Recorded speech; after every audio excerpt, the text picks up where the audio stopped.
భోజనం తిండి తిండి తిండి. కాకులు తింటున్నాయి, కోళ్ళు తింటున్నాయి. తెలంగాణ సరిపోతుందా? తిండి కోసమైనా మనిషి పుట్టింది. ఏదో కావాలని, ఏదో చెయ్యాలని తాపత్రయం ఉండాలి ప్రతి మనిషికి. అసలు ఏమిటి నాన్న, ఏం జరిగింది చెప్పమంటావా?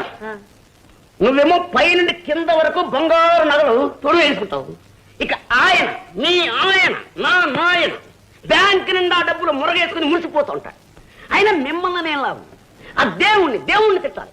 ఇలాంటి తెలివైన వాడిని ఈ ఇంట్లో ఎందుకు పుట్టించేవారు? అడవికి అసలు వెళ్ళిపోయింది నా జీవితం. ఏమిటి నాన్న, ఎందుకు అంతంత మాటలు అనుకుంటావు? నీకేం కావాలో చెప్పయ్యా, నేను ఇస్తాగా. అది కదమ్మా, సరికొత్త పద్ధతిలో ఒక వ్యాపారం పెట్టాలని నా కోరిక. నిజాయితీ ట్రేడర్స్ అని వ్యాపారం పెట్టి ప్రజల్లో ఇంకా నీతి నిజాయితీ ఉన్నాయని రుజువు చెయ్యాలి. అదే నా జీవిత ఆశయం. దానికి పెట్టుబడి కావాలి. ఎవరిని అడిగినా సరే లక్షాధిపతి కొడుకుని నీకేం తక్కువ అంటున్నా. నాన్న కొడుకుగా పుట్టినందుకు